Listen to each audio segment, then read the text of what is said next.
Right, it's just a brief video to explain some of the functionality and menu functions of the new OBDIIC&C with CAN bus. This is the one which I'm testing in the car currently, which you've seen. This is the one with the cruise control function, the IMA-CNC function, the CAN bus function, and various other things going on, and all the firmware squashed into the one device. The LED is flashing on this one here, and is on, but you can ignore that because this unit is just sitting on the bench. It's not actually installed in the car, so obviously it's not receiving any data. So I'll just talk you through a few of the things. It's the same normal orientation as before for the OBDIIC&C. So we have the standard 8 parameter display here. And now on the left hand side we have the traditional 4 IMA parameters: battery voltage, battery amps, battery temperature and state of charge. On the right we have 3 LTO parameters, and then we have a loop counter at the bottom, which is just for my development testing. It just shows me how fast the system is operating, and because it's not actually in the car, it's not operating as fast as it would do normally because it's not receiving any data and it's timing out from all the data requests that it sends to the vehicle and on the CAN bus. So basically we have then LTP, which is the pack voltage on the top right, LTH, which is the highest cell voltage, and LTL, which is the lowest cell voltage. So you can switch to an alternate display. Now obviously you can change any of those parameters to any of the ones you want. That's the way you do that has now changed. I'll show that to you later on. Okay, so for now though, let's go to the alternate display. So if I click the button right, again it just takes a few seconds because it's not actually installed in the car. We get the first block. So this unit can now deal with up to 8 LTO blocks, so that's 96 possible cells. So you can have any number of blocks from 0 to 8, 96 possible cells. So there we are, that's block 0, and this one is the ID for this one is 209, and it's obviously not connected to anything. So if I click left now, it'll go to the next block, left again, next block. Oh, sorry, I pressed the wrong button there. I went to the menu. Let's get back out of that. I'll have to reboot that. It's good to see this. Sorry, so it's all right. Now, because it's not connected, I've got to force start OBDIIC&C to get past that screen. So you just have to bear with me while I do that. Sorry about that. So there we are. So I'll just click left. It's quite tricky to do this. Just bear with me, please. Try again.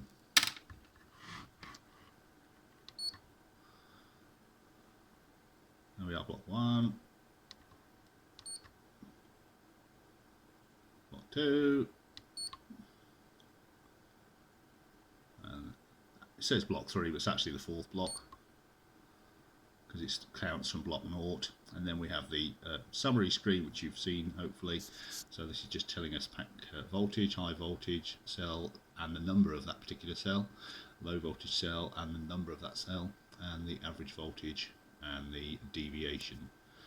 Again, all standardized display. So you can just keep cycling back and forth through all those as you want to. If I click that again, it goes back to block 0. So I'll come back out of that, I'll alternate the display. So if I go back right now, back to the normal display. So we're back to the standard display. Sorry about my shaking hands. So you can see it's looping away there, and obviously in the car this would be doing background checks as well all the time it's operating. And it's also, although there are only 8 parameters on display, it's actually accessing 16 parameters every time through the loop. So we have 8 parameters that are visible, and we have 8 parameters that are hidden, and they are changeable, but they are used by internal systems like cruise control, speed, brake, throttle, clutch, etc. So those are used internally by the OBDIIC&C to perform some functions. So let's go to the menu. This is probably the crux of today's video. So you'll be familiar with this menu. This is traditional up and down keys access the menu, and I'll talk you through all of the functions if I can. To access an item in the menu, it has to be on the top line, and then you can generally do right or left. If it's a command, you would press left to access that command. And if it's a variable that can be adjusted, then you would press right. So you can see that the items on the menu have numbers down the right hand side. And if the number is prefixed by an X, as this is an example here, it means it's not accessible or changeable. If it's got an F, it means it's a flag, which means it can be set to either 0 or 1. And if it's a V, it means it's a variable which can be set between 0 and 255. So we'll just go down this list here. So first of all, we've got the temperature centigrade, Fahrenheit, so that's a flag. You can select that 0 or 1, 0 being centigrade, 1 being Fahrenheit mode. Speed, miles per hour, kilometers per hour, that's pretty obvious again, that's a flag. 0 and 1 for that. Amps hack value, that has caused some confusion. Previously that's been in hex, now it's in decimal. And this is the multiplication factor the OBDIIC&C uses to correct the amps calculation if you've got a 40% current hack installed. And 166 is the decimal value required to compensate for a 40% current hack. If you don't have a current hack installed, that would be 100. So let's go down one more, or a couple more. Just this, the next page is worth. Okay, so we've got button beep here, that's pretty obvious. If you set that flag to 0, it'll turn the button beep off. Now you'll see here I've got the alarm beep turned off because otherwise this thing would be beeping all the time while it's sitting on the bench here and we're doing this demonstration. Then we have Cruise Assist Max and Cruise Regen Max. This is for use in the cruise control mode, and it limits the maximum amount of assist or the maximum amount of regen the cruise control mode can use to try and control the speed of the car. So at the moment those values are set to about 50% of their maximum values. So if I wanted to up the Assist Max, I would increase that value. I think you can go up to a 225. That would be max, so that would allow the car to use maximum assist if necessary. And for the Regen Max, you actually increase that by decreasing that number. So if I went down to 25 or something like that, which I think is the maximum, then that would allow maximum regeneration and retardation of the cruise control. So I've got it set at like 50% of the maximum values because I don't want it to hammer the pack too much or be too aggressive. And obviously those can be fine-tuned as you go. So let's just go on to the next screen, next forward. We have a cruise increment value. This is the value that the OBDIIC&C uses to increase or decrease assist or regen each time through the loop. And obviously it's set at 1 at the minimum at the moment, so that means that it changes speed or assist and regen quite gently in its efforts to try and maintain speed. But you can change that, and that's a variable, as you can see, so that can be set between 1 and 255. If you set it very high, it would give ludicrously vicious changes in assist or regen. Then we have the readiness on-off flag. That just disables or enables the readiness display on OBD startup. The SCS flash mode, if you enable the SCS flash mode, then the OEM gauge cluster will flash out the DTC codes. That enables that. If you have data logging on or off, now that is not actually operational in this because I have had to remove some things for now to get the firmware all squashed in. Some things may well be reintroduced later as I optimize the code and get some space back, but at the moment there is no data logging functionality. Auto sock is also another thing which is not available at the moment. I've had to remove that for now. Auto battery fan on off, that is still incorporated. Battery fan status, that's a variable, that's basically the stored battery fan status. So if you have the battery fan turned on and you shut down the car, and when you turn the car back on again, it should remember the status and reactivate the fan at your previous setting. OBD2 code skip, that just basically skips the OBD code check when the gauge starts up. You can see that set at 0 at the minute to skip that. This is for bench testing. So let's go to the next ones. Max assist mode on off. This is for use with IMA-C&C if you have that installed.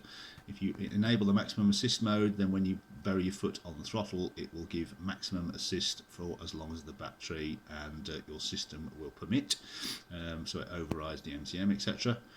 IMA-C&C mode, that's a variable. Now that can be set to 5 different 0 to 4 or 0 to 5, I can't remember exactly.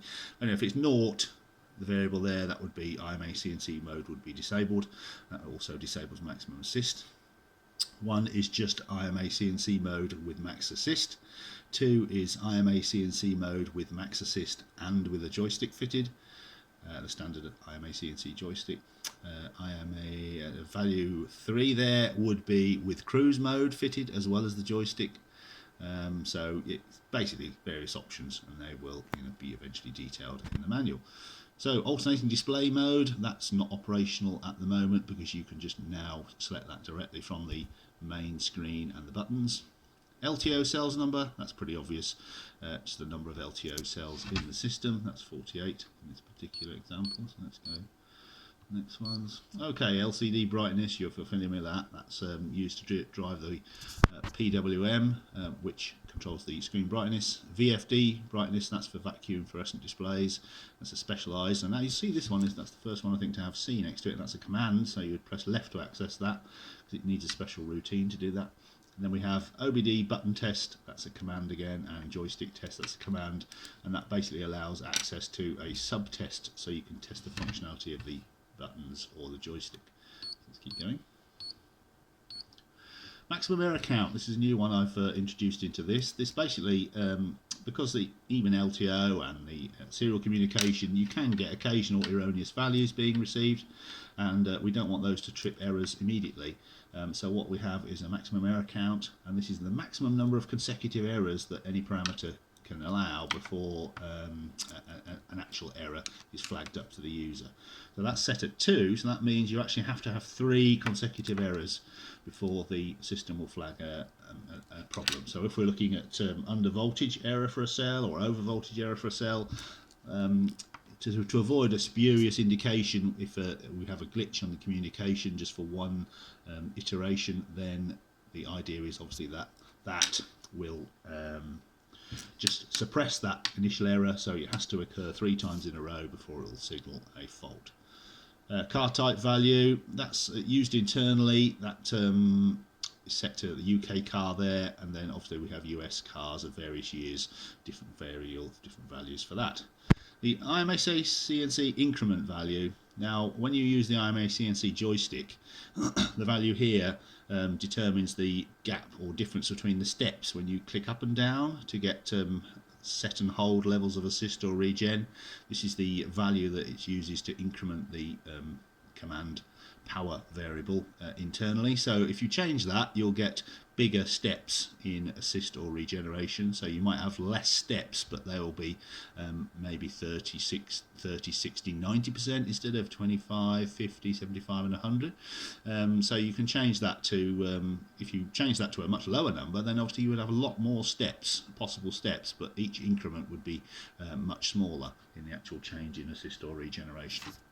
And we have a temperature value, and that's the ECT. This is the engine coolant temperature alarm value. So if the temperature exceeds 102 degrees centigrade, it'll start flashing the LED and beeping, which you'll be familiar with. So that's those. That's a variable, as you can see. So let's go. Ambient light level. Now this is not operational in this at the moment. This has to be removed. That may come back later on. Backup configuration, data is stored between drives in the EEPROM in the OBDIIC&C. If you press that button, what it will actually do is copy the currently stored EEPROM to a special reserved area from which it can be restored if you mess up the settings, and the restore configuration is the opposite of that. It will restore the data from the hidden EEPROM area back into the sort of current saved variables, so you can restore or back up the configuration. Splash screen on and off, that's obvious.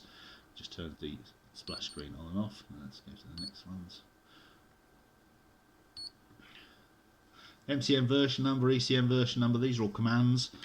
These access special functions which interrogate the MCM and ECM modules for their internal version numbers. I think these are still operational. Some now we got. Let me get into the sort of display code territory. Display RSRS, I'm not sure whether that one's working yet. Clear SRSs, all the clear ones operate. Clear SRS, clear EPS, clear ABS, etc., etc. Some of the display ones don't work at the moment. However, the key one does, which is the MCM.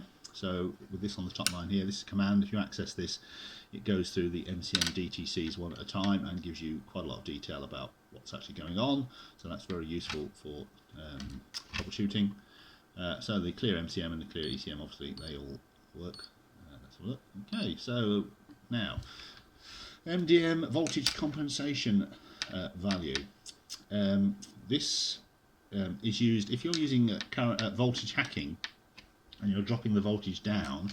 You can compensate by using a voltage compensation value here. So if you have, for instance, have a 10% reduction or something like that, then you can add on 10% to the voltage back on again so that it displays correctly.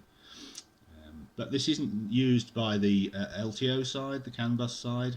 This is only used by the OBD2 side. Brake clutch skip, that's a variable that's set at 0 or 1 or 2.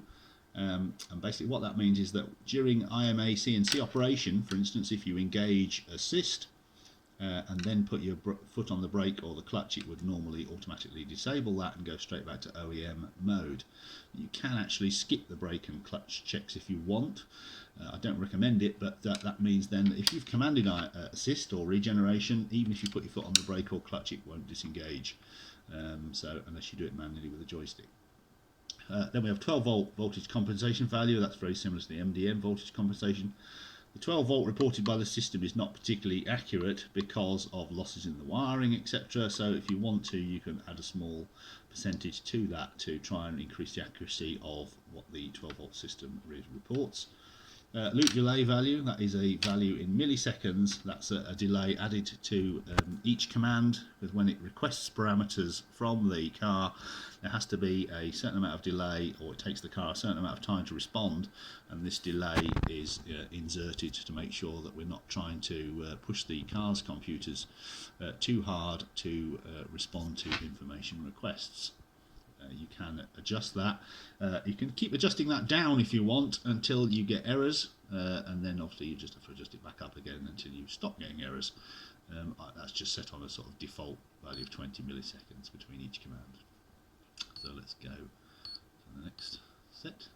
Bluetooth on and off, that's not used yet. That's reserved for future use. IPU fan test, that's been removed for now. Ambient light sensitivity, that's also gone for now. Charger control, that is a function for the new LTO setup.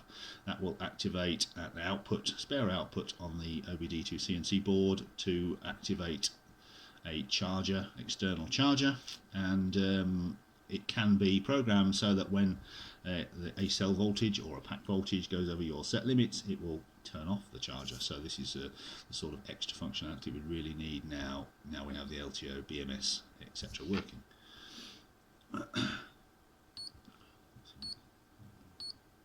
So now we come to the LTO BMS IDs. These are now stored in the menu. So as you can see here, these are the 4 blocks that I'm using.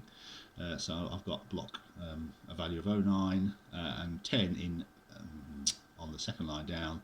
In decimal is actually OA, and 11 is OB, and 12 is OC in hexadecimal. So this is where you would put your block IDs in if you've you need to know them, obviously, otherwise the system can't communicate with them.